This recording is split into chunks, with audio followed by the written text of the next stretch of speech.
Et bonjour à toutes et à tous et bienvenue dans cette, 4e matinale, des Obs. Voilà, il est 8 heures du matin, il est tôt, voilà, vous allez arriver doucement. Donc moi, pendant ce temps, je prends mon café, enfin mon thé en fait, à vrai dire. Voilà, dans ma petite tasse, renard comme d'habitude. Je vais vous laisser arriver, je vous ai préparé un joli programme, j'avoue. D'ailleurs, je vais même mettre une petite bannière que j'ai créée pour l'occasion. Voilà, comme ça, à tout moment, quand vous allez arriver, vous allez voir le programme et puis je vais vous détailler un petit peu ça maintenant. Alors je vais hop, réorganiser un petit peu mes fenêtres. Voilà, hein, je prends mon temps, tranquillement pendant que vous arrivez. Ça, c'est un peu le ce qui est pratique le matin, c'est voilà, un petit peu de temps pour se mettre en route. Alors, au programme aujourd'hui, donc évidemment pendant le café, je vais, voilà, vous aborder quelques petits sujets, hein, toujours pareil, hein, les 10 premières minutes, on va regarder un petit peu, on va faire un petit peu de la veille, on va regarder donc ça c'est pour démarrer. Ensuite, comme toujours, le point IA évidemment, vous avez compris, ça va être un des fils rouges de cette matinale. Voilà, c'est un sujet vraiment très intéressant avec ChatGPT, donc voilà, moi je me note quelques petites choses. En plus, c'est sympa parce que voilà, maintenant on se ping un petit peu les uns les autres là sur le Slack, sur Twitter et tout quand on parle de ce sujet puisqu'on est plusieurs à s'intéresser à ça. Et puis on va terminer avec un focus, sur Notion et voilà, quand vous serez un petit peu plus nombreux à la fin de l'émission, je vais vous débriefer du meet-up, du très beau meet-up qui a eu lieu la semaine dernière, vendredi dernier, un petit peu en marge, des Happy Days, donc ça, je vous parlerai un petit peu au début. Hem Voilà, donc ça va être un très, voilà, j'ai eu quelques révélations. On a eu, quelques exclus en fait, enfin ou quelques oui en tout cas, ils comme beaucoup de boîtes, hein, évidemment, c'est devenu une grosse boîte Notion, donc ils peuvent pas se prononcer sur tout. Mais ils nous ont partagé quelques informations très intéressantes et puis, en plus, il y a eu des discussions un petit peu informelles, donc voilà, sans, trop, leaker, de choses. De toute façon, bah, ils nous ont rien dit non plus de je vous partagerai ça un petit peu. Donc voilà, ça c'est le programme pour aujourd'hui. Pour l'instant, on commence à prendre notre café, tranquillement. Si vous nous rejoignez, dites-nous bonjour, n'hésitez pas et puis voilà et donc ensuite, IA et Notion. Voilà, alors 2 sujets différents. On va pas parler de l'IA dans Notion par contre. Voilà, ça va être 2 sujets, distincts. Mais voilà, par contre, je vais vous débriefer un petit peu du meet-up. Alors, qu'est-ce que je voulais vous dire? Première chose que je voulais vous dire, tant qu'on débriefe, tranquillement, c'est que l'épisode 100 du podcast de Contournement va sortir, pas demain, mais jeudi. Voilà. Il y aura une petite surprise évidemment. Alors c'est pas l'épisode 100 que j'avais prévu en public, je l'ai dit, hein, déjà j'ai abandonné l'idée de faire un épisode en public pour cet épisode 100, mais il y aura en 2023 un épisode en public, voilà, à Paris a priori, hein, je sais pas après. Alors peut-être je ferai une tournée un jour, on verra, voilà, mais pour l'instant ça va être, à Paris en 2023. Mais voilà, donc il y aura un épisode 100, il y aura un épisode 101 qui suivra. Donc cette semaine, vous aurez 2 épisodes. Donc j'ai une fin d'année, assez calme. J'ai sorti 3 épisodes, je crois. Enfin, j'aurais sorti 3 épisodes en 3 mois à peu près, donc c'est assez tranquille. Mais voilà, on reprendra un rythme un petit peu plus normal l'année prochaine sur le podcast. Mais j'avais besoin et envie de faire un petit break. Donc voilà, mais soyez au rendez-vous. Ensuite, deuxième news que je voulais vous partager, là, le troisième niveau de la formation mec est sorti.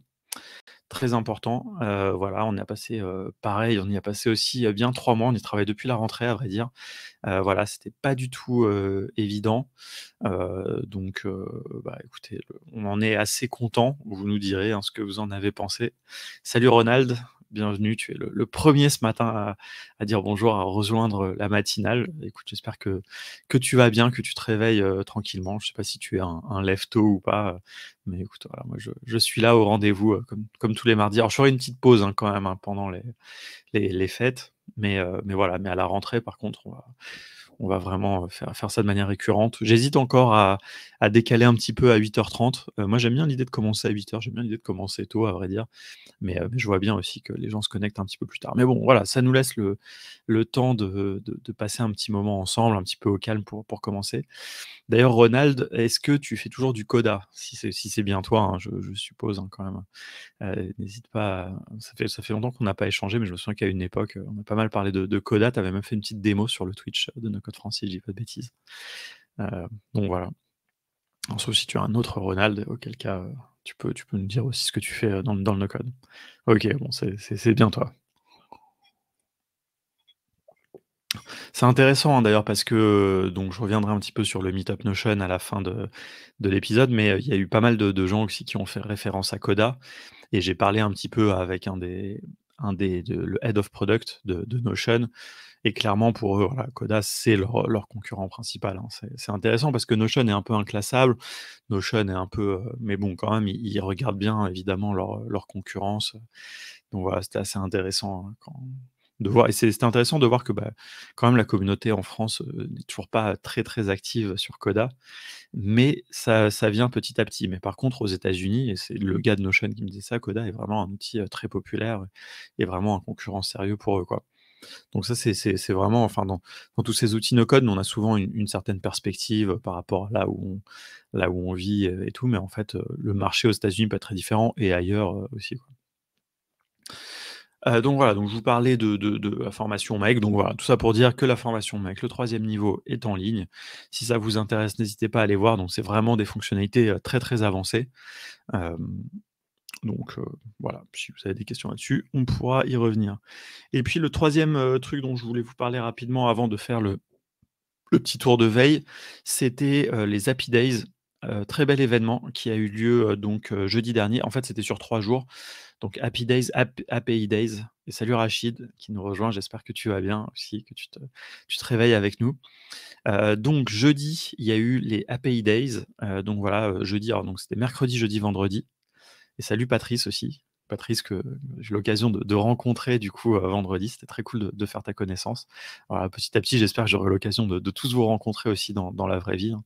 Rachid, Ronald, n'hésitez pas, hein, pour, qu'on s'organise ça. Vous savez d'ailleurs, je le répète toujours, hein, mais toujours les premiers mercredis du mois, les meet-up. Salut Martial, j'ai un petit peu plus tôt que d'habitude, ça fait plaisir. Bah, écoutez, moi ça va bien, j'ai pas énormément, dormi, mais voilà, je suis là quand même fidèle au rendez-vous, surtout que je vous ai préparé tout un petit programme. J'ai pas mal d'informations donc voilà, donc je suis content en plus que vous vous connectiez parce qu'on va pouvoir commencer à aborder les sujets, intéressants. Donc voilà, mais donc les API Days, c'est une conférence de 3 jours qui est vraiment dédiée, aux API. Donc ça, c'est vraiment, un sujet très technique et Shubham, donc vous connaissez tous évidemment, j'ai pas besoin de le présenter, a eu l'occasion dans le cadre des API Days, des API Days, je devrais peut-être le prononcer à l'anglaise d'ailleurs, d'organiser toute une track de conférences no code. Donc il y avait un auditorium entier à la Cité des Sciences à Paris qui était réservé au no code et donc il y a eu, une dizaine de conférences. Très intéressant. Alors moi, je suis arrivé l'après-midi malheureusement, mais donc dès le matin. Notamment, ça a commencé en ouverture par le CEO de Make qui a fait une conférence. Ensuite, il y avait 3 personnes de Notion, qui ont fait une conférence. Non, 2 personnes, mais il y en avait un troisième qui était après au meet-up le lendemain. Et puis voilà, après il y a eu plein de conférences, il y a eu plusieurs personnes de la communauté qui sont intervenues. Il y a eu une conférence très intéressante de Joyce sur la sécurité avec WeWeb, la sécurité front-end notamment, mais avec plein de principes vraiment super intéressants. Une conférence d'Amandine aussi sur l'usage des API et de Make, à la cantine. Voilà et cette année moi-même, on a fait aussi une petite conférence où on a parlé de la communauté no code. C'était un très bon moment. On avait bien préparé ça. J'ai hâte de vous partager le replay parce que voilà, on a essayé de faire un truc assez sympa, assez vivant, pas trop sérieux et on a raconté l'histoire de No Code France donc voilà, c'était assez chouette, on a passé un bon moment et puis le soir, on a rencontré plein de gens de la communauté et puis et d'ailleurs et salut Lorraine aussi qui est là. Bah, écoutez, je suis très content que vous soyez là parce que j'ai hâte de parler avec vous un petit peu, de vous débriefer un petit peu du meet-up Notion. Donc voilà, ça sera le dernier sujet. Mais donc au API Days, il y avait 2 personnes de Notion qui étaient là. Il y avait le Head of Product, Aman, Gupta, je crois il s'appelle, je ne veux pas dire de conneries et puis Lorraine, quelque chose, je suis désolé, qui était là, qui est une responsable, qui est une dev, responsable un peu de engineering et donc Shubham avait organisé pour profiter de leur présence un petit meet-up Notion dans les bureaux, dans les très beaux bureaux de l'Empire à côté de République et donc on a eu plein d'infos. Donc voilà, je vous partagerai ça parce que je trouve qu'il y a vous savez toujours, hein, moi j'ai un petit peu théorisé toutes ces choses autour de la trinité, des outils no code et cetera et voilà, il y a eu des annonces de Notion qui m'ont c'est pas qu'elles m'ont surprise, mais voilà, j'ai envie d'en parler avec vous. Mais avant ça, ce qu'on va faire, c'est qu'on va faire notre petit tour de veille évidemment, comme d'habitude. Alors est-ce que je vais vous partager mon écran? Je vais peut-être pas vous partager mon écran parce qu'il y a pas grand chose si je vais vous partager mon écran parce que donc vous le savez, hein, à chaque fois, donc là, tous les mardis matins, je fais la même chose. J'ouvre la page, des dernières news de Airtable, Zapier, Notion et Make et puis je regarde. Donc Airtable, donc depuis le mois d'octobre, cette page n'a pas été mise à jour. Je ne sais pas si on doit s'inquiéter ou pas. Donc voilà, ils sont toujours sur leur, release là de alors il y a des fois, il y a des news qu'ils mettent pas dedans. C'est ça qui est un peu étrange. J'ai un peu du mal à comprendre comment Notion gère ces dernières news, mais donc là, ils ont pas mis. Alors pourtant, on sait qu'il y a eu des nouveautés au niveau de l'API, notamment les fameux, tokens, beaucoup plus avec une meilleure granularité. Ça, je le répète, hein, je vous invite vraiment à aller les utiliser parce que ça, c'est vraiment important pour la sécurité. Zapier, pas de nouvelles news, même si alors bizarrement, ils n'ont pas, mis sur leur site qu'ils avaient sorti donc le comment dire? Le module pour, OpenAI, donc auquel on va venir évidemment tout à l'heure, vous le savez, hein, il y a toujours une petite séquence sur l'IA dans la matinale. Make, il y a eu une petite news, alors comme je le dis à chaque fois, hein, Make, il partage aussi quand il corrige des bugs et tout, donc ça, c'est assez cool. Voilà. Moi, j'aime bien vraiment Make, enfin, je le dis un peu à chaque fois, mais vraiment, j'aime bien le fait qu'ils partagent, vraiment leur release note un petit peu à la manière de développeurs, donc vraiment le moindre truc apparaît dedans. Hop, je vous mets le lien, hein, d'ailleurs dans le chat.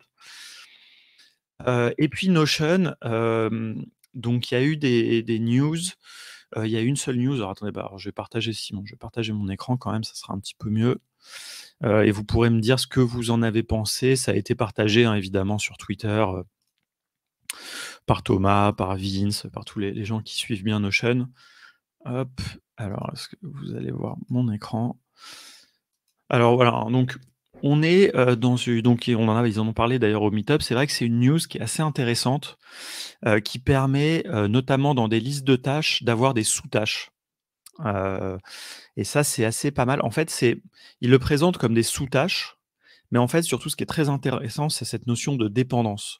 Parce que en fait, alors je ne sais pas si certains d'entre vous font de la gestion de projet un petit peu avancée et peut-être notamment des diagrammes de Gantt, bah, vous le savez que forcément, il y a une notion de dépendance dans les tâches et on ne peut pas commencer certaines tâches avant que d'autres, soient possibles et donc en fait, voilà, ça c'est un peu la même chose, c'est-à-dire que alors je sais pas, hein, d'ailleurs s'ils le considèrent comme même chose, mais moi il me semble comprendre que c'est quand même les tâches, dépendantes, bah, en fait ça va être alors c'est peut-être des choses différentes, hein, d'ailleurs. Moi les sous-tâches, j'avoue que ça me parle moins parce que j'ai l'impression que c'est un bon moyen de mettre du bordel, de faire des sous-sous-tâches. Par contre les dépendances, je trouve ça hyper intéressant, quoi. Je sais pas ce que vous en pensez, hein, mais voilà, ça c'est vraiment donc là on est vraiment dans du vrai diagramme de Gantt puisque alors du vrai, pas exactement parce qu'il y a pas la notion de ressources. Il y a des gens vraiment qui font, c'est ce que Chouba me disait: «Oui, ça y est, la vue timeline est enfin un vrai diagramme de Gantt». Je crois pas, je suis pas un spécialiste de la gestion de projet, mais il me semble qu'il y a une notion de ressources aussi dans le diagramme de Gantt qu'il n'y a pas dans la timeline. Mais au moins il y a cette notion-là et puis il y a pas les jalons, aussi très important dans les diagrammes de Gantt, les jalons. Voilà. Alors quoique on pourrait mettre des jalons ici en créant des petites étapes, des petits, bon bref, on n'est pas là pour parler de gestion de projet traditionnelle, mais oui, effectivement, voilà, comme dit Martial, voilà. Alors d'autres use cases sur, les dépendances et les sous-tâches, très franchement, je sais pas. Parce qu'en fait, la question que je me pose ici, alors j'ai pas testé, hein, mais est-ce que ça marche que pour faire des tâches? Ou est-ce que, enfin, si juste on fait une base de données normale, on peut mettre des sous-pages des bases de données, quoi? C'est ça, en fait, qui est un peu étrange, je sais pas si vous l'avez testé? Donc voilà, autant ça, je le comprends bien, autant ça, voilà, ça a l'air d'être un big deal, mais est-ce que en dehors du contexte de gestion de tâches, c'est intéressant? Je sais pas. Et la grosse autre news, mais ça, si je dis pas de bêtises, on en a déjà parlé, c'est les tabulations, et voilà, qui sont les tabulations dans l'application desktop. Donc voilà, hein, comme j'ai déjà dit, hein, moi j'utilise pas l'application desktop vraiment puisque je suis sur Linux, mais j'utilise une vue, un browser en fait. Je sais pas si vous connaissez cette astuce d'ailleurs, mais avec Chrome, n'importe quel site, en fait, on peut l'ouvrir, on peut créer un raccourci qui va sur son bureau. Si vous cliquez dans Chrome là sur, plus d'outils, vous avez un truc qui s'appelle, créer un raccourci. Ça va créer un raccourci sur votre bureau et en fait, quand vous cliquez sur ce raccourci, ça va vous ouvrir le site que vous avez mis en raccourci sans la barre, les onglets et cetera et donc en fait, ça fait un petit peu comme une application, quoi. Donc voilà, bon ça c'est une petite astuce, mais moi sur Linux, ça me sert beaucoup puisque, bah, malheureusement, il y a pas beaucoup d'applications desktop type, les applications type Notion, et cetera, quoi. Ah ouais, vous utilisez, chez Granit, du coup, faire des raccourcis pour que ça refasse comme une application, Granit, du coup, ouais, c'est hyper pratique, hein. Franchement, je trouve j'ai l'impression qu'il y a très peu de gens qui connaissent ça, mais vraiment ça, je vous incite, à le regarder, hein.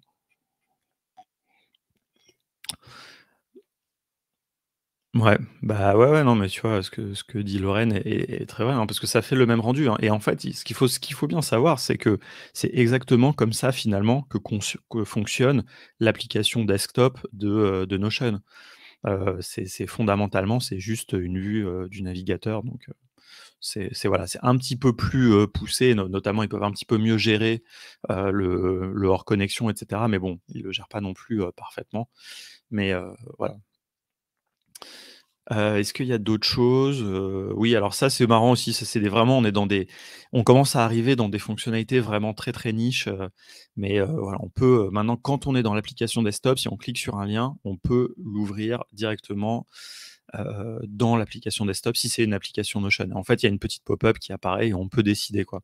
Parce que sinon, en fait, même si c'était une page Notion, elle s'ouvrait dans le navigateur, donc ça nous fait sortir du contexte. Donc voilà, donc on voit qu'ils améliorent l'application desktop, donc c'est assez intéressant. Et puis aussi, ils ont amélioré la vue, liste. Ça c'est pas mal. Cette vue liste, je ne sais pas si vous vous en servez, moi je l'aime bien parce que je la trouve très simple. Mais par contre, c'est vrai qu'on pouvait pas modifier les informations, alors qu'on pouvait modifier les champs de cette vue, dans les autres vues de base de données, on peut modifier, mais là, on peut le faire maintenant aussi dans la vue liste, donc c'est pas mal. Voilà, les previews qui s'améliorent et puis des petits, bug fixes, donc voilà. Bon, Notion, pas mal de nouveautés, donc voilà, hein, très régulièrement des petites nouveautés, mais là, c'est des nouveautés quand même, je trouve assez structurelles, quoi. Donc c'est assez cool et donc c'est ouais, voilà. Et alors dernière chose que je voulais faire, c'était parcourir un petit peu. Je vous propose tous les mardis aussi qu'on parcourt un petit peu Product Hunt. Voilà, à une époque, Stan le faisait, il y a eu même un live à un moment où, Amine et Stan parcouraient tous les vendredis, Product Hunt. Donc voilà, moi je me suis dit: «On allait regarder un petit peu ça». Alors on va recharger la page. C'est marrant, est-ce qu'il est toujours oui, on est toujours lundi. C'est marrant, je viens juste de réaliser un truc. Donc Product est une société quand même, plutôt de la côte ouest des États-Unis. Il y a 9 heures de décalage et donc en fait, là-bas, on est toujours lundi, quoi, et donc c'est pour ça qu'on est toujours lundi sur Product Hunt. Voilà, nous, on est mardi matin, mais il est pas encore 9 heures. Donc à 9 heures, bah, ça sera, donc voilà, bref, bon ça c'est, alors est-ce qu'on a des outils no code? Alors si vous vous souvenez, il y a quelque temps, il y a 2 ans à peu près, tout était un peu no code et là maintenant tout est AI, quoi. Là franchement, AI, alors sur la gestion de projet, alors là bon, Pipedrive là, on est sur du on connaît. De la gestion de alors ça c'est marrant parce que c'est complètement dans l'idée de donc ça doit être j'imagine un tracker d'habitude. Voilà, donc vous savez, hein, pour faire des séries, compter, ses bonnes et en fait, c'est voilà, en janvier, tout le monde va faire, ses bonnes résolutions et donc va utiliser ça, donc c'est marrant, bah, voilà, en plus, oui, il commence direct avec, ça, voilà, les 80 des résolutions de la nouvelle année échouent. Donc voilà, bon, alors qu'est-ce qu'on a? Est-ce qu'on a des choses intéressantes? Alors on a un petit truc sur Notion, donc toujours, cet écosystème, autour de Notion. Heu, D'ailleurs très intéressant au meet-up, il disait il y a eu une question, il y a eu plein de questions. Et ils disent et qu'il y a quelqu'un qui leur demandait: «Ouais, qu'est-ce que vous pensez de l'écosystème qui se crée autour de Notion, les outils comme Super et cetera?»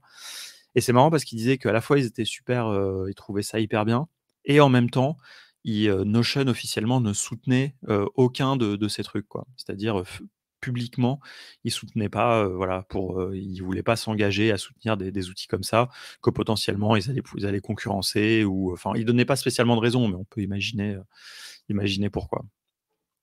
Voilà, je sais pas s'il y a des choses qui attirent votre il y a quand même un website builder encore, donc il y en a quand même des nouveaux qui sortent encore de temps en temps, mais on voit que c'est quand même beaucoup d'IA, hein.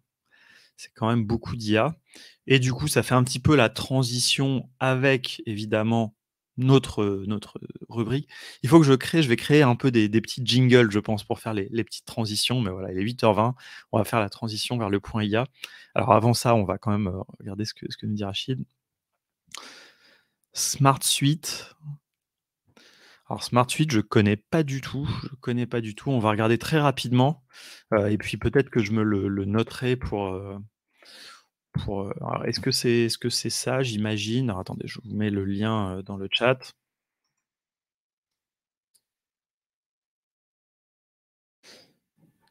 Alors, on regarde très rapidement. Alors, je vais pas le tester en live, hein, parce que je préfère un petit peu tester les choses un petit peu en avant. Ça a l'air d'être beaucoup de la gestion de projet. Ah oui, ça a l'air assez flexible. Sales, marketing, RH, produits, ouais, bon, un peu tout, quoi. On peut tout faire. Donc des enregistrements. Alors là, cette vue-là, elle ressemble quand même énormément à la vue galerie de d'Airtable, quoi. Bon, il y a pas non plus, 40 000 manières de faire un Kanban ou une vue, galerie ou un calendrier, mais là, tout ça ressemble quand même, beaucoup. C'est intéressant. Des cartes aussi. Bah, écoute, pourquoi pas? Alors, je vais regarder un truc aussi tout de suite que j'aime bien regarder. Alors il y a des automatisations, intégration. Après, j'ai envie de dire, ça c'est un peu le problème, c'est pourquoi, aller là-dessus si on a déjà Airtable qui fait tout ça aussi, quoi? Est-ce que c'est moins cher? J'ai pas l'impression, ça a l'air assez aligné. Est-ce que toi, en regardant Rachid, il y a un truc qui t'a parlé? Est-ce qu'il y a un truc qui te donne l'impression d'être, différent? Ou qu'est-ce qui ferait que tu penses qu'on devrait tester, quoi? Alors c'est vraiment en plus, c'est les mêmes niveaux de les mecs se sont pas fait chier, hein, quand même, hein, si je peux me permettre. Voilà, ils sont alignés complètement avec Airtable parce qu'ils auraient pu mettre 1 500, juste, même pas 1 200. 1 200, c'est exactement le même chiffre qu'Airtable, si je dis pas de bêtises. Donc, bah, écoutez, on pourra regarder. Après, moi, j'ai un peu le problème que j'ai un peu, quand je regarde les trucs comme ça, c'est vrai que forcément, du coup, on va beaucoup comparer avec Airtable et en même temps, est-ce qu'on peut investir encore dans tout le temps des nouveaux outils? À un moment, il faut un peu choisir son poulain. Moi, le seul truc qui m'intéresse, on va dire aujourd'hui, c'est les outils open source, quoi. Parce que ça, c'est vrai que c'est un truc qui me pose problème. C'est-à-dire que donc vous le savez, hein, quand même, je suis assez fan, d'Airtable, mais voilà, il y a le seul truc qui me chagrine un peu, c'est le côté déjà, bon, boîte américaine, même si je suis pas, spécialement patriote, il y a quand même des enjeux autour de ça dont il faut être, réaliste et le 2e enjeu, c'est le côté, fermé, pas open source, quoi. Donc voilà. Donc OK, il y a un engouement, bah, c'est possible. Non, mais après ça a l'air très, très, très, très clean. Mais est-ce que c'est vraiment aussi flexible que Airtable? Bah, pourquoi pas, hein, il faut regarder. Bah, écoute, je l'ajoute dans ma liste. Je vais le faire tout de suite, et puis on va regarder ça quand on a l'occasion, quoi. Alors, notre petit point IA. Ah, Gareth Pronovost t'en parle? OK. OK, bah, écoute, pourquoi pas, hein. Mais ouais, voilà, c'est ça, un peu comme dit Martial, moi je alors nous, en plus, on a notre business vraiment qui est autour d'Airtable, puisqu'on vend des formations Airtable et puis on a tous nos données qui tournent sur Airtable, donc c'est vrai que je me vois mal migrer pour un truc équivalent, heu, à moins vraiment toujours moi je vous dis, à moins vraiment mon différenciant c'est, c'est le côté open source. Mais bon, il faut regarder parce que des fois, on va dire comme on dit, hein, des fois le diable se cache dans les détails. Donc, je regarderai. Si tu as une vidéo peut-être à nous partager de Gareth, où il parle de Smart Suite, ça m'intéresse. Bon écoutez, je vous propose qu'on passe rapidement sur le petit point IA et puis après on fera le petit focus sur Notion. Au niveau de l'IA, qu'est-ce que je voulais vous montrer? Alors il y avait un premier truc que je voulais, hem, hop, est-ce qu'on voit toujours mon écran? Oui. Donc voilà, ça c'est un truc que j'ai vu sur Product Hunt la semaine dernière, j'ai trouvé assez génial, parce que donc on est toujours, hein, sur ChatGPT, évidemment. Bon, bah, c'est le buzz du moment et j'avoue que je trouve ça assez cool. Alors, je vous mets le lien. Alors attendez, non, je vais vous mettre le lien un petit peu plus propre, attendez, parce ils ont fait un petit site quand même qui est un peu plus cool. Non, c'est celui-là, non, c'est pas celui-là. Ah ouais, bon allez, ça fait un peu, donc c'est un site en fait merde, qu'est-ce que j'ai fait? J'ai pas bien copié. C'est un site où ils ont listé des usages alors attendez, non, je vous ai mis un lien un peu bizarre, en fait, c'est pas, bon, voilà, le truc vraiment de référence, c'est ça, quoi. Donc, dans ChatGPT, donc vous le savez, ChatGPT, c'est l'interface qui permet d'utiliser le modèle GPT 3.5.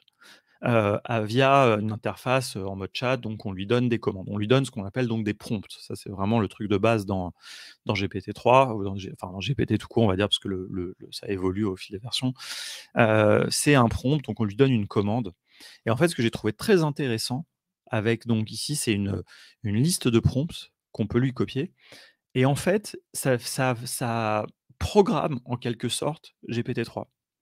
Donc en fait, vous allez lui copier tout ce texte, par exemple, au début, qui est une phrase qui lui dit, par exemple: «Je veux que tu agisses comme un traducteur d'anglais et un improver», donc qui va améliorer le texte.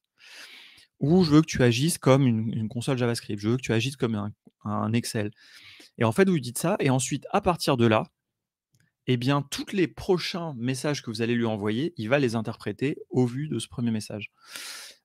Donc par exemple, vous pouvez lui demander de faire comme s'il était bourré, vous pouvez lui demander, plein de trucs intéressants. Moi, il y en avait un que j'avais trouvé assez incroyable. Donc, faire comme un rappeur, faire voilà, vous pouvez mais en fait, il y en a qui sont vraiment assez techniques. Là, à la fin, j'en ai trouvé comme un truc assez ouf. Heu, Act as a web browser, donc comporte-toi comme un navigateur. Alors, je vais pas vous lire tout le texte, mais je vais juste le tester, vous le montrer. Parce qu'en fait, pourquoi j'en parle là et après je viendrai sur un autre sujet, hein, mais là je voulais vous montrer, vous partager voilà ce petit lien parce que ça donne de l'inspiration. Parce qu'à chaque fois on parle de ChatGPT, mais en fait des fois on peut se retrouver face à cette console là et puis ne pas savoir, quoi taper dedans. Et en fait, ce que j'ai trouvé très intéressant, c'est qu'en fait en mettant ici donc ce long texte, eh bien vous faites de la programmation. Vous faites vraiment littéralement de la programmation, c'est-à-dire que là je vais programmer le modèle, donc je vais lui donner une série d'instructions, vous voyez? Pour qu'il se comporte, donc vraiment qu'il agisse comme un robot, comme et donc là, ça va être comme un navigateur web et vous allez voir, c'est très, très étrange. Donc je I want you to act as a text-based web browser, donc j'ai envie que tu deviennes un navigateur web texte. Alors ça, si vous avez jamais testé de navigateur web en mode texte, ça c'est un truc encore un peu particulier. Alors, les travaux commencent, désolé, j'espère normalement, c'est de moins en moins fort, mais bon, c'est le début. Ça, c'est vous le savez, hein, c'est notre petit, gimmick pour l'instant, hein, de la matinale des Ops. Voilà, 8h30, hein, comme ça, vous savez l'heure, c'est quand ça commence à taper, voilà, c'est l'heure. Mais donc, voilà, donc trêve de plaisanterie, voilà, je vais, hop, taper et donc là, my first prompt is google.com et donc en fait, là, il va aller sur google.com. Donc en fait, donc c'est un usage pas du tout intuitif de ChatGPT puisque là, maintenant, il est plus du tout il vous parle plus comme un humain et cetera. Il fait comme un navigateur en mode texte et donc en fait, je vais naviguer. Alors je vais lui demander plutôt d'aller sur un autre site. Bah, attendez, on va aller sur, contournement.io et donc là, vous voyez OK, c'est marrant. Ah non, attendez, ça n'a pas vraiment marché parce que en fait, là, ce qu'il nous a dit, c'est pas le il est pas allé sur contournement.io. Bon, attendez, parce que là, du coup, j'ai tout cassé, je pense. Attendez, on va refaire. Hop, comment on fait? On va faire un new chat.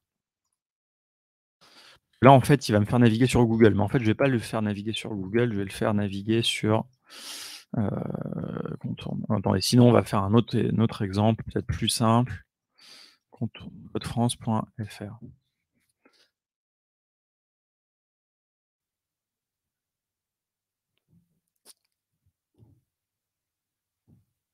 Ah, c'est marrant parce qu'il ou alors il nous le traduit en anglais?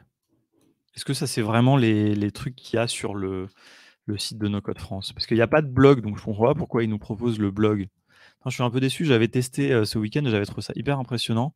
Là, c'est un peu chelou, quoi. Parce qu'en gros, ce qui se passe après, c'est qu'en fait, après, on navigue comme dans un navigateur en mode texte. Donc ensuite, par exemple, si je lui mets 1 comme ça, et bah, il va suivre le lien numéro 1. Sauf qu'en fait, là, c'est trop bizarre. Il me fait c'est comme s'il lisait, fait un espèce de résumé. Ah, mais ça marche peut-être pas terrible parce que la page est en français. Ah ouais, j'ai peut-être fait un peu le con. Alors attendez, je vous remets voilà, donc là, hop, c'est tout en bas, voilà, pour que vous puissiez tester. Donc c'est ça, hein. Donc ça, c'est un projet qui s'appelle j'ai peut-être pas pris un super exemple, mais voilà, qui s'appelle Awesome Prompt. C'est plein d'idées de prompts et voilà, donc vous voyez, en fait, c'est vous programmez en quelque sorte ChatGPT pour lui demander de se comporter d'une certaine manière et en fait, le texte qui est là, c'est la programmation, vraiment pour qu'il se comporte de la manière, quoi. Voilà, bon bref, je vais pas y passer, 2 heures parce que je vais vous laisser, jouer avec. Mais voilà, salut Xavier, salut Anto qui nous ont rejoints, ça fait plaisir. Voilà, bah, écoutez, oui, parce qu'en plus, voilà, je crois qu'on a percé le secret de Xavier. Je pense que c'est, quelque chose comme ça. C'est un très, très long, et très complexe, prompt, je pense, mais qui nous donne le Xavier. On sait tous que Xavier est un robot, évidemment, quoi. Donc voilà. Donc voilà, bon ça, c'était un petit truc que je voulais vous partager. Qu'est-ce que j'avais noté au niveau IA? Bon, alors, au niveau IA, il y a un truc, très intéressant, donc j'essaie de lister les usages, hein, que je vois et donc il y a eu un truc très sympa qu'a testé, Nicolas, dans le Slack. Alors attendez, je vais aller chercher et du coup, Thomas a partagé ça. Hop, on va aller chercher un super usage, très franchement, pour faire en fait, faire du parsing de texte, pour traiter du texte. Attendez, je vous mets le lien dans nos codes France. Hop, merde. Ah non, zut, attends, décidément, je copie-colle n'importe comment ce matin, que je suis pas encore bien réveillé. Copier le lien. Je laisse aller voir la discussion dans nos codes France. Je vais l'ouvrir ici. Allez, ouvre-le-moi dans le navigateur, s'il te plaît.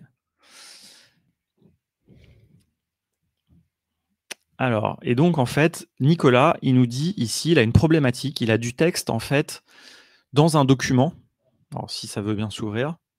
Il a du texte, non structuré.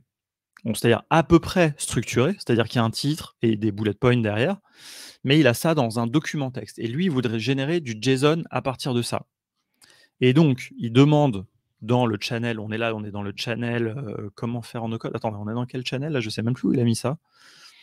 Il a mis ça dans Make, voilà. Donc est-ce qu'avec Make, on pourrait passer de ce texte-là à un texte, structuré en JSON? Donc, alors on pourrait essayer d'imaginer des regex super complexes et cetera. Franchement, c'était compliqué et donc là, évidemment, quelqu'un, Thomas en l'occurrence, a proposé que probablement ChatGPT pourrait le faire et du coup, Nicolas a essayé et ça marche et donc voilà et donc en fait, ce qu'il lui a dit, le prompt, il lui a dit: «Le texte ci-dessous répète plusieurs fois les mêmes informations». Donc vous voyez encore toute cette science qu'on est en train de développer, d'arriver à bien parler à, ChatGPT. Donc c'est vraiment, intéressant et donc a priori, ça a bien marché, quoi. Et donc en fait, ce qui est intéressant, c'est que si on arrive à lui faire le bon prompt et ben, ensuite on lui envoie, via, par exemple, Make ou Zapier et puis on va pouvoir lui demander de faire ça très régulièrement, quoi. Donc ça, j'ai trouvé que c'était un usage vraiment très intéressant parce qu'on a tous été confrontés vraiment à cette problématique-là, d'avoir à parser du texte. Alors, quand c'est bien structuré, comme dans son exemple, on pourrait, alors en plus là, en fait, là, on pourrait pas vraiment facilement utiliser des regex parce qu'il y a du texte qui se répète. Alors si on sait qu'il y a toujours 4 bullet points, à la limite, c'est plus facile, mais si des fois tu en as 2, des fois tu en as 5, ça complexifie vachement les choses. Donc là, ouais, j'imagine ça serait un peu l'enfer, des regex, quoi. Donc voilà, ça j'ai trouvé ça, assez cool. Voilà, dans les usages que je mettais, j'essayais de mettre de côté. Vraiment un super use case et qui est à la fois qui marche bien dans le chat directement, vous pouvez lui poser des questions, enfin, mais aussi qui marcherait à travers l'API, quoi. Donc voilà, n'hésitez pas à tester, ces choses-là. Mmh. Et surtout, si vous tombez sur des bons, cas d'usage, alors surtout dans un contexte d'ops, mais là, je trouve que c'est quelque chose qui marche carrément dans un contexte d'ops, hein. Vraiment, n'hésitez pas à me les envoyer, à me taguer et tout, parce que ça, je trouve ça, vraiment, génial, parce qu'on est tous, confrontés à ça, hein. Enfin, vous imaginez des clients, par exemple, qui vous envoient, des documents et tout. Jusqu'ici, c'était quand même assez difficile de traiter du texte. Là, voilà. Après, le plus dur toujours, bah, ça va être d'arriver à lui donner les bonnes instructions mais ouais, clairement, je pense que ça peut être, assez cool. Donc voilà. Est-ce que je me suis noté autre chose? Il y a un truc que je m'étais noté, c'est qu'en fait, j'ai pas testé, si vous voulez, on peut se prendre 5 minutes avant de passer au dernier sujet. C'est que je n'ai toujours pas testé dans Zapier le module, ChatGPT en réalité. Alors on pourrait peut-être tester, hein, si vous voulez, essayer de attendez, j'aurais pas dû, je vais l'ouvrir dans une autre fenêtre, je vais garder le Slack et peut-être qu'on peut se tester de, d'essayer d'appeler via, ça va pas être évident, mais on peut tester. On va essayer de tester d'appeler via Zapier, le ChatGPT pour, faire, ce prompt-là, quoi. Attendez, alors on va aller, dans un Zap. Alors j'ai des apps de test, hein, où je mets n'importe quoi dedans, hein, pour pouvoir vite aller, tester un module.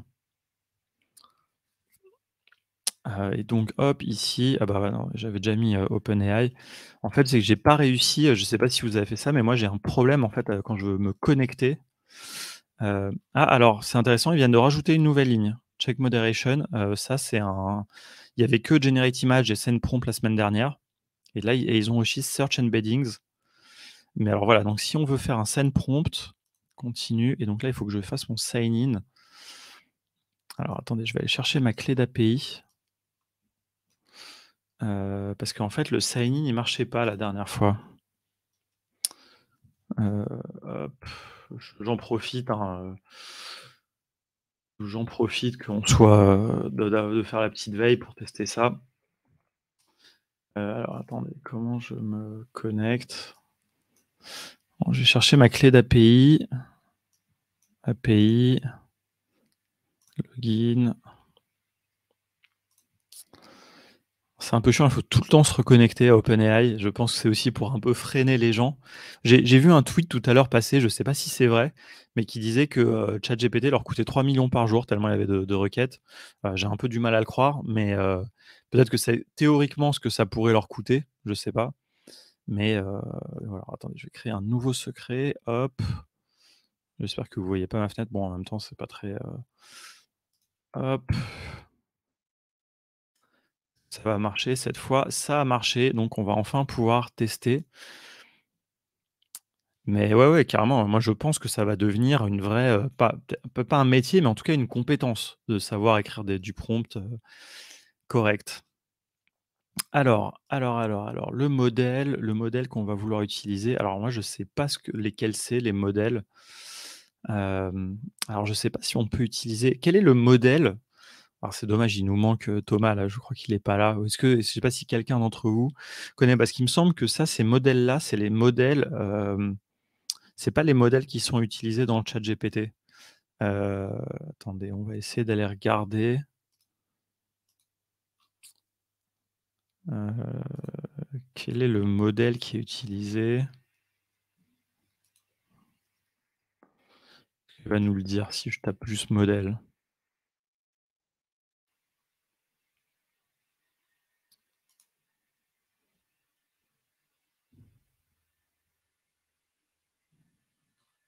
OK, donc a priori, ça serait celui-là, donc le texte DaVinci 03.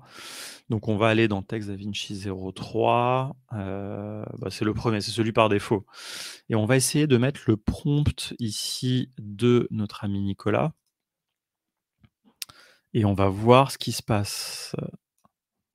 Hop, on va voir, hein, ça se trouve ça va rien donner.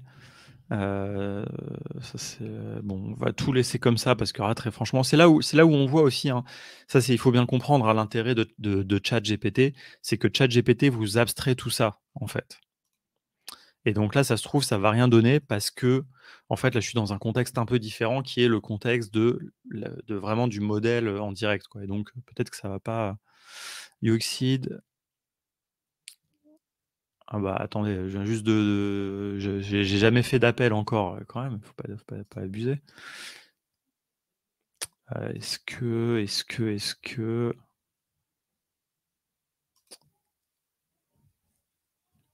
peut-être que j'ai pas le droit quand même? Je croyais qu'en plan gratuit, on avait le droit quand même au moins, faire au moins quelques appels, quoi.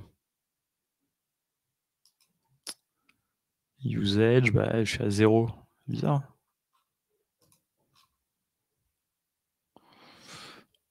Bon, bah, écoutez, voilà, tant pis, c'est un fail, encore une fois. Ah, il y a plus de plans gratuits? Est-ce que je vais est-ce que je il est quelle heure? Il est 8h40. Non, bon, écoutez, je mettrai ma CB pour la prochaine fois et puis voilà et puis comme ça, on va pas galérer et on va passer au dernier sujet que je voulais aborder avec vous, qui est quand même assez important, qui est le sujet de Notion.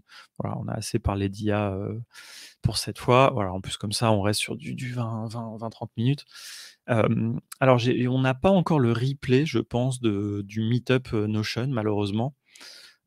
Mais donc pour, revenir, si vous avez raté le début, donc donc la semaine dernière avait lieu la conférence API Days, dans lequel Shubham a organisé toute une journée autour du no-code. Merci à lui d'ailleurs, c'était vraiment un très bel événement et il avait fait venir 2 personnes de Notion qui sont intervenues.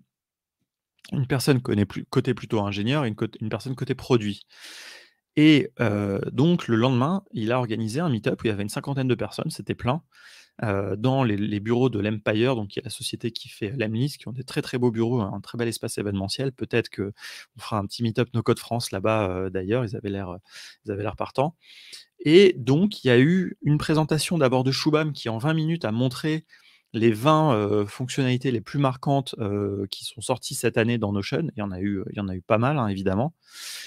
Et puis ensuite, il y a eu une séance de questions-réponses avec donc 3 personnes, donc 2 personnes que j'évoquais, plus une troisième personne qui est française, qui travaille pour Notion à Dublin, qui est plus côté, sales, account manager, il me semble. Mais voilà, qui était là et donc ça, c'était super intéressant. Donc il y a eu plein de questions, et donc il y a eu notamment pas mal de questions autour de la notion de workflow. Donc ça, c'est la première chose, donc vous connaissez bien Notion. Notion, c'est un outil génial pour prendre des notes, pour gérer des données. Vous connaissez bien les bases de données. Mais vous savez peut-être pas encore vraiment qu'ils vont aller à fond sur cette notion de workflow. Workflow, c'est quoi? C'est la programmation visuelle, c'est la logique. Donc souvenez-vous, toujours comme je dis dans mes vidéos, les 3 aspects pour faire un constructeur, d'application web, enfin une application web, sur quoi ça repose? Des bases de données, une interface et de la logique, quoi. C'est la trinité un petit peu. Donc voilà, donc on a eu, tous ces derniers temps, l'année dernière, Webflow qui a dit qu'ils allaient rajouter Webflow, donc qui fait déjà de l'interface, qui a une base de données avec le CMS et qui ont dit qu'ils allaient rajouter de la logique. Donc voilà, tout le monde se met à rajouter de la logique, Airtable a fait ses automatisations et donc Notion va rajouter de la logique. Comment ils vont le faire? Eh bien, vous vous en souvenez peut-être, l'année dernière, ils ont acquis une société qui s'appelle Automation.io. Automation.io, c'est, une société qui était un concurrent de Zapier, et dont en fait ils ont acquis l'équipe en réalité, plus que la technologie. Ils en ont parlé un petit peu justement, au meet-up, c'était très, très intéressant et donc en fait l'équipe d'Automation.io chez Notion est désormais en charge de 2 choses, enfin travaille sur 2 choses. D'une part, les intégrations avec, d'autres outils. Par exemple, l'intégration Slack, qu'ils ont entièrement, remodelée apparemment, qui alors moi j'avoue, j'ai jamais utilisé l'intégration Slack de Notion, je ne sais pas si vous en servez. Mais donc voilà, parce que les gens chez Automation.io, Automate.io d'ailleurs, je sais pas pourquoi je dis Automation, c'est Automate.io, pardon. Et bah, c'est des spécialistes de ça forcément. Des boîtes comme Zapier, Make, Automate, et ben, ils passent leur temps à aller, diguer dans les API de différents outils pour les interconnecter dans leur outil, quoi. Donc voilà, donc ils ont une connaissance très fine de plein d'outils. Merci Florian pour le follow. Salut, bienvenue dans la communauté. Hem et donc, hem, donc voilà, donc ça, c'est le premier truc. Donc ça, on le voit, hein, il y a une intégration à Jira, il y a des intégrations à Google Calendar, il me semble, enfin, non, peut-être pas Google Calendar d'ailleurs, mais ça, pour ça, ils ont fait une autre acquisition d'ailleurs, qui est un outil de calendrier qui s'appelle Cron. Voilà, mais bon, ça, on pourra peut-être en reparler si ça vous intéresse. Mais donc voilà, donc gros enjeux autour des intégrations, donc développer plus d'intégrations et des automatisations. Et en fait, Lorraine, donc qui était là, qui était, côté ingénieur, elle a dit un truc très intéressant que j'avais pas du tout réalisé. C'est que en fait, ils ont fait un premier pas déjà dans les workflows avec la fonctionnalité de repeat. Je ne sais pas si vous voyez, la fonctionnalité que quand on va dans une base de données et qu'on a un champ. Je vais peut-être aller le chercher pour vous montrer, parce qu'en plus, c'est un truc que j'utilise pas à vrai dire. Mais donc si on fait une base de données par exemple, Alors attendez, où est-ce que je vais trouver ça? Par exemple, ici j'ai des tâches. Est-ce que je peux, heu, il faut avoir une vue, date, hein, j'imagine. Alors je sais même pas comment on fait d'ailleurs le repeat, il faut avoir un modèle et ensuite ah ouais, voilà, OK, attendez, je vais partager mon écran quand même pour que vous voyez de quoi je parle. Donc ici, donc ça c'est ma page où je prépare, hein, la matinale. Ici j'ai une base de données, bon d'ailleurs qui est vide. Mais donc en fait, si je voulais que chaque semaine des nouvelles lignes soient créées dans cette base de données, eh bien ici j'ai la fonction, donc il faut qu'il y ait un modèle. Donc d'ailleurs là, il y a un modèle en trop, mais bon c'est pas grave. Donc admettons que ce soit un vrai modèle. Ici je fais répéter et donc tous les jours ou toutes les semaines, ce modèle va se créer. Donc je peux mettre, je veux dire tous les jours, il va me créer tous les jours à, une certaine heure, une nouvelle page avec ce modèle-là. Et en fait, ça, c'est complètement une automatisation, en réalité. C'est complètement une automatisation d'un très haut niveau d'abstraction, mais c'est une automatisation. À partir du moment où vous dites: «Chaque semaine, répète-moi, fais-moi telle action», c'est-à-dire créer une page, eh bien, ils y sont. Donc vous voyez que, en fait, ça va se manifester pas du tout, je pense, comme dans Notion et là, maintenant je vous livre un petit peu mon interprétation parce qu'ils ont dit que ça allait beaucoup aller, là-dessus, mais ils ont pas dit comment vraiment. Donc voilà, ils ont dit que ça allait aussi ça leur prendre du temps et voilà. Mais donc mon interprétation, c'est que je pense qu'ils vont petit à petit proposer de plus en plus de choses qui vont avoir comme ça vraiment un très haut niveau d'abstraction plus que, bah, comme on fait des automatisations, dans Airtable ou dans Zapier par exemple, qui sont déjà des assez hauts niveaux d'abstraction, mais où il y a quand même ce truc de déclencheur et cetera, quoi. Donc à mon avis, ils y viendront, hein, c'est-à-dire que probablement un jour ou l'autre dans Notion, il y aura un endroit où on dira un déclencheur et puis une action et cetera, quoi. Donc ça, c'était vraiment intéressant de savoir qu'ils se positionnaient là-dessus et qu'ils étaient vraiment en plein dedans et qu'ils avaient les ressources pour et qu'il y avait des gens qui étaient dédiés. Donc ça, c'était vraiment une première réalisation que j'avais pas, forcément vu venir. En plus, Notion, c'est pas forcément l'outil que je suis le plus et donc forcément, quand il y a eu les questions-réponses, j'ai pas résisté à poser une question, à laquelle je me doutais qu'ils allaient pas répondre, malheureusement, mais bon, je voulais quand même, la poser. Je leur ai demandé: «Quand est-ce que vous allez ajouter des boutons et des formulaires?» Voilà, donc ça, parce que évidemment, vous me voyez venir, ça, c'est ce qui manque à Notion pour faire vraiment des interfaces, en fait. Ça, c'est un des grands différenciateurs de Notion et de Coda, c'est que Coda a des boutons sur lesquels, quand on clique, on peut dire: «Ajoute-moi un élément dans une base de données, va faire ci, va faire ça». De la logique, quoi. Et donc il m'a répondu que, ils allaient, donc la réponse officielle devant tout le monde et cetera, c'était intéressant, c'était: «Je ne peux pas répondre à cette question», quoi. Donc je m'en doutais, d'ailleurs, j'ai failli commencer ma question par dire: «Bon, je me doute que vous allez pas répondre, mais quand même, je vais la poser». J'étais étonné d'ailleurs que personne l'ait posée, je l'ai posée tout à la fin. En plus, moi, je suis toujours un peu timide, j'ai toujours un peu du mal à prendre la parole comme ça quand il y a beaucoup de monde pour poser une question. Mais là, quand même, j'avais besoin de savoir, quoi. Vraiment, ça me perturbait. Donc donc ils ont dit qu'ils pouvaient pas répondre, mais que, voilà, peut-être que oui, peut-être que non, bref, donc ils ont un peu botté en touche et puis voilà et puis après la séance de questions-réponses s'est terminée et après je suis allé aux toilettes et dans la queue des toilettes, je me suis retrouvé à côté de donc ce Aman, donc qui est le head of product et je lui ai redemandé un petit peu, enfin, c'était pas pour le harceler, c'était un peu j'étais un peu gêné, je voulais pas trop le surtout quand tu es en train d'attendre pour les toilettes et tout, c'est un peu chiant mais bon, il se trouve qu'il y avait un peu de queue, donc j'ai eu l'occasion de parler quelques minutes et il m'a dit: «Il y a déjà des boutons dans Notion» et certes, donc effectivement, il y a des boutons. Vous connaissez peut-être, hein, d'ailleurs, hein, il y a un alors c'est pas pour moi, c'est pas un vrai bouton, mais vous allez comprendre ce que je veux vous dire, donc ici, quand on est dans ici, si je tape «bouton», en fait, j'ai un bouton de modèle. En fait, ce bouton, il permet de créer des blocs qui vont, faire des templates. C'est hyper utile, hein, d'ailleurs, c'est une fonction que vous connaissez pas, je vous invite vraiment à l'utiliser et donc en fait, par exemple, c'est pratique pour créer des tâches, par exemple. Donc là, ici, là, c'est le bouton par défaut, c'est ajouter une nouvelle tâche. À chaque fois que je clique dessus, ça ajoute une nouvelle tâche. Moi, j'ai utilisé il y a pas longtemps, par exemple, parce qu'on fait des QCM en ce moment et quand je clique, bah, ça me fait tout un bloc, de QCM, par exemple.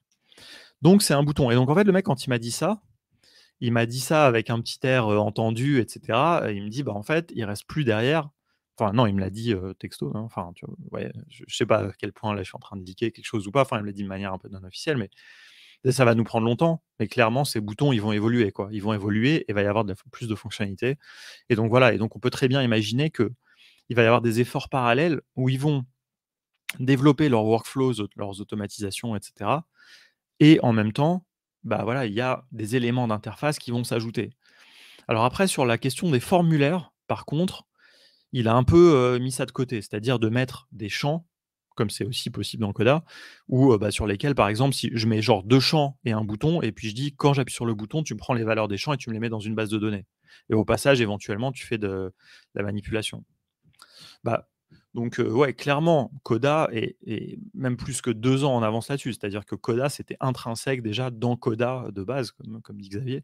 C'est vraiment une des fonctionnalités et moi, je sais publiquement déjà dans mon podcast plusieurs fois, j'ai eu l'occasion d'en parler longuement, dans 2 épisodes de suite d'ailleurs, avec une fois avec Vince de Creacity et une fois avec, Thomas de, non, Jonathan Lefebvre. Voilà, donc 2 experts Notion quand même très, très réputés et donc à chaque fois, je leur ai posé cette question: «Est-ce que tu penses que justement», Vince, il fait aussi beaucoup de coda, il me dit et je lui demandais: «Est-ce que tu penses que Notion va aller vers là?» et et voilà et on a débattu, il y avait pas, ni Jonathan ni Vince avaient un avis très tranché, mais ils disaient que c'était possible et moi et je l'ai dit d'ailleurs au head of product en fait, quand on attendait pour être honnête, je lui ai dit: «Moi j'ai moi ma théorie à la base, avant que je vienne au meet-up, c'était que Notion n'allait jamais le faire» et c'est pour ça que moi je considérais qu'ils étaient pas en retard sur Coda, c'est que c'était un parti pris. C'était un parti pris parce que voilà, que Notion soit un outil, très simple, très, voilà, sans programmation dedans, et cetera. Et en fait, clairement, là, ce que j'ai vraiment réalisé au meet-up et ils l'ont dit clairement, Notion doit, servir à construire des outils et donc clairement, ils vont aller dans cette direction-là, donc c'est très intéressant. Mais voilà, ce qu'ils me disaient par contre, c'est que ça allait leur prendre longtemps. Donc clairement, ils ont beaucoup de retard, mais et ça, c'est je dis ça pas du tout en comparaison avec Coda. Notion a vraiment, je trouve, ils ont en termes de produits, ils sont hyper bons, quoi. Enfin, ils sont hyper bons et d'ailleurs, petite encore, chose que je vous partage, par rapport au meet-up qui était hyper intéressant, c'était que, donc à la base, il y avait pas ça faisait que 1 an et demi qu'il y a des responsables produits chez Notion. Ce que j'ai trouvé, tout à fait stupéfiant parce que, comme je le dis, moi, ça fait longtemps que je suis convaincu que Notion est vraiment en termes de produits, de vision produit, assez, incroyable et en fait, donc Lorraine qui fait partie de la team, ingénieur depuis longtemps, hein, je crois qu'elle était vraiment depuis un moment chez Notion. Elle disait: «Bah non, c'est vraiment ça a été c'est la vision des fondateurs et puis de l'équipe, d'ingénieurs et ils ont fait beaucoup au feeling» et d'ailleurs, c'est marrant parce qu'elle donnait un exemple, elle disait, «Oui, d'ailleurs, on voit qu'il y a des fonctionnalités, clairement, on voit que c'est des ingénieurs qui les ont imaginées parce qu'en fait, elles servent à personne, quoi». Par exemple, le fait qu'on puisse faire des équations LaTeX, du coup, là, le bloc d'équations, dans les blocs, bah, très franchement, genre, je pense qu'aucun de vous ne s'en sert et voilà et c'est un truc, bah, elle disait oui, elle donnait ça comme exemple, elle disait: «Bah oui, ça, c'est des ingénieurs parce qu'on voulait avoir ça pour nous, quoi». Donc j'ai trouvé ça rigolo. Moi, je pensais que c'était pour les étudiants, en fait, qu'ils avaient fait ça, mais en fait, non, donc il y a plein de trucs comme ça. Donc il y a des choix peut-être qu'ils auraient pas fait. Mais voilà, maintenant il y a des gens aussi qui sont sur le produit et donc c'est très intéressant parce que vraiment, j'ai complètement changé d'avis, enfin de position et il faut savoir avec les cons qui changent pas d'avis, hein, comme on dit. Mais c'est vrai que j'étais vraiment convaincu que ce côté très minimaliste, un peu japonais, en plus il y a toutes ces histoires, du Japon, dans l'histoire de Notion et tout, que voilà, ils allaient rester toujours sur un truc très épuré avec le moins de fonctionnalités possible et tout et en fait, a priori non. Ils vont quand même plutôt dans la direction vraiment de la plupart des outils, à savoir, bah, de proposer des outils complets avec alors évidemment, ils ont déjà des bases de données depuis longtemps. Ils vont avoir de plus en plus de programmation et ils vont avoir de plus en plus, eh bien, d'éléments d'interface. Peut-être qu'ils vont aussi, aider. Bah, je sais pas si c'est le ouais, enfin le storytelling m'a un petit peu, ouais, sur le début, mais bon finalement là, maintenant ils sont plus dans le storytelling, ils sont vraiment dans la vision produit et c'est intéressant, quoi. Mais oui, alors clairement, il y a un autre truc, mais ça, ils le savent, hein. Il y a une question par rapport à ça, je crois, au meet-up. Sur les formules, vraiment Notion, alors là, il y a vraiment des gros progrès à faire, hein. Clairement, Coda, bon, bah, évidemment, elle est très puissant là-dessus, mais c'est normal parce que leurs formules aussi, elles sont très puissantes. Donc leur éditeur, Coda, il pourrait pas ne pas avoir un éditeur de formules qui soit bien fait parce que sinon juste ça serait ingérable, quoi. Mais clairement, l'éditeur de formules de Coda est assez exemplaire. Moi, je dirais que maintenant, je trouve que l'éditeur de formules de Airtable est super, parce qu'il est très simple, mais il permet néanmoins d'indenter, il y a de la coloration syntaxique, voilà.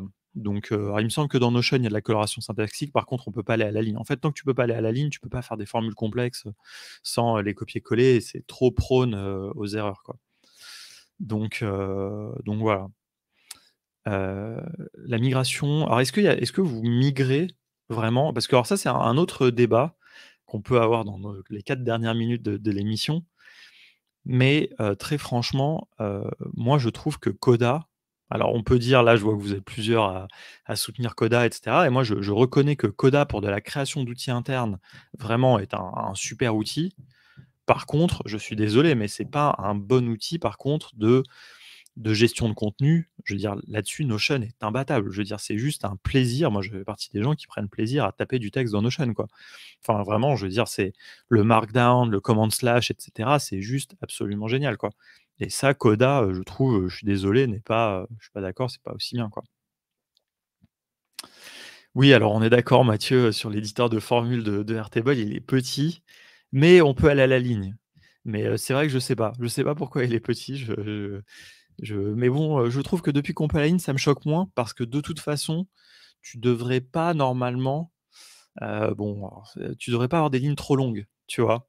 En réalité.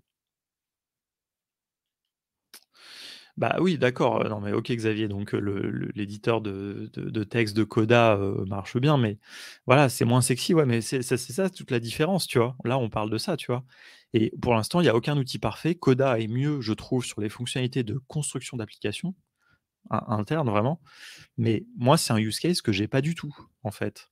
Je vraiment Coda, je suis, hein, je participe, aux discussions, je suis avec Ronald, on avait fait il y a longtemps une démo de Coda aussi quand encore peu de gens en parlaient sur le Twitch, et je vois la puissance, mais j'ai pas de use case. Alors que Notion, bah, voilà, enfin, est-ce que je pourrais préparer, par exemple, ma matinale dans Coda? Je pourrais, évidemment, mais j'ai pas besoin des fonctionnalités qui sont propres à Coda pour ça. Moi, je préfère utiliser Notion pour ça, quoi. Donc voilà. Mais bon, après, c'est des écoles. Il y a des gens, ils utilisent ni l'un ni l'autre, ils utilisent Obsidian ou je sais pas quoi, et les gens ils utilisent ClickUp, chacun, voilà, moi ça me pose pas de problème, quoi. Mais ouais, après par rapport à ce que tu dis, Lorraine, bah, moi je trouve que, tout ne va pas servir dans Notion, mais tu vois, c'est ça aussi le propre d'un outil un peu riche. Alors je trouve que c'est aussi un peu un défaut, mais tu proposes plein de choses. C'est un outil qui est très flexible, donc comme il y a quand même beaucoup de gens, je pense, qui utilisent Notion pour de la gestion de projet, tu as beaucoup de fonctionnalités de gestion de projet, tu vois? Là, par exemple, les choses qu'on a vues tout à l'heure, c'est vraiment de la gestion de projet. Salut Lorraine, bonne journée à toi. Donc voilà, oui, mais après c'est je pense que vraiment avoir une feuille de route, c'est pas évident, quoi, et voir où on va, surtout quand on va dans un outil comme ça très, très libre, à voir, hein.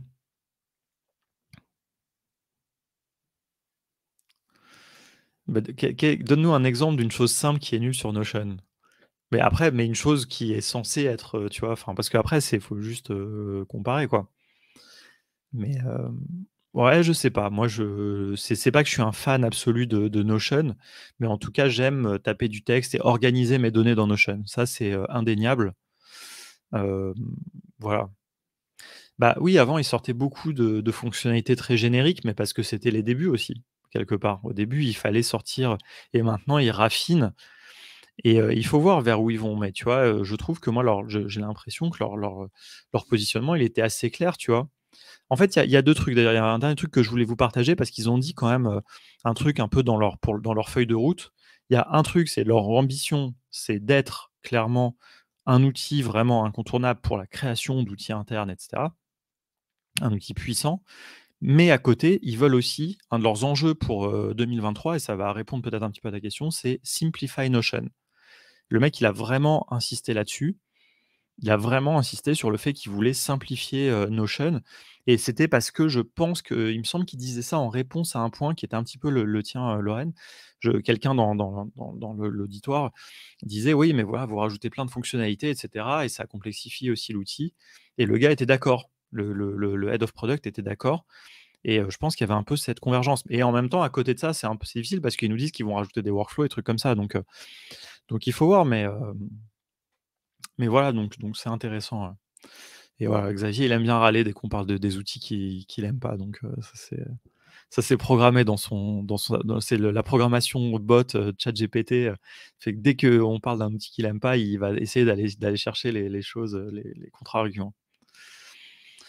Et alors il y a eu une question Mathieu, par rapport à ça, sur le donc comme je le disais tout à l'heure, hein, je l'évoquais rapidement quand je faisais la veille.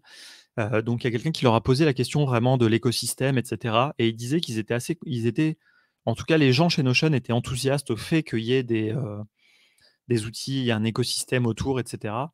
Mais par contre, ils ne soutiennent jamais publiquement, ces outils-là et notamment Notion, tu verras jamais sur le site de Notion des informations sur super.so. C'est vraiment en plus l'exemple qu'il donnait.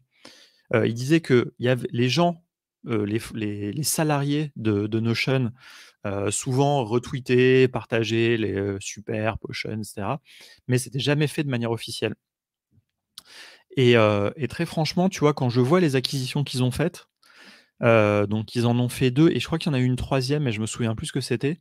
Mais en fait, à chaque fois, c'est souvent pour acquérir, en fait, de la technologie. Tu vois, donc Automate.io, ils ont acquis, pardon, la compétence et l'équipe technique. Ils ont shut down le produit, littéralement, hein, je ne sais pas si vous vous souvenez, mais Automate, ils ont même fait un deal avec Zapier où si tu étais client Automate, tu pouvais passer sur Zapier et avoir 1 an gratuit ou je ne sais plus trop quoi. Donc là, ils ont vraiment acquis l'équipe technique pour travailler sur les automatisations et les intégrations de Notion. Cron, donc qui est un autre exemple, qui a un calendrier, ils ont acquis, notamment et ça, elle en a parlé Lorraine, qui était, la head of product enfin pas head of product, mais, engineering quelque chose, je me souviens plus de son titre. Ils ont acquis pour avoir de la compétence sur vraiment la notion de calendrier, parce que c'est une notion très importante, mais le produit reste un produit séparé. Voilà, c'est une entité qui est autonome. Elle nous disait: «Ils sont à New York, ils font leur vie et cetera», mais clairement, on veut leur connaissance extrêmement fine qu'ils ont de l'API de Google Calendar. Alors que tu vois, Super, qu'est-ce qu'il y a à acquérir? En fait, il y a très peu de technologie, tu vois? C'est assez basique en réalité. C'est un peu un sparadrap, tu vois? Donc c'est un peu, c'est une fonctionnalité, tu vois, que petit à petit, à mon avis, si ça les intéresse, Notion pourrait internaliser. Donc je sais pas trop, mais c'est une question que je me pose, hein, très honnêtement. C'est une question que je me suis longtemps posée avec MemberStack et Webflow, par exemple.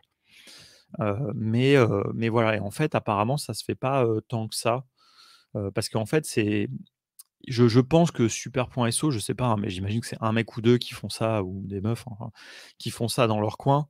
Il y a pas grand chose à acquérir. Au pire, bon, tu peux acquérir la base de users, mais en fait, le problème, c'est que la base de users pour Notion, elle est même pas intéressante puisque c'est déjà des users de Notion, tu vois? Donc je sais pas, ils pourraient acquérir pour juste le shutdown et puis, étouffer un concurrent. Je sais pas trop si c'est dans leur intérêt. À voir. C'est vraiment, intéressant.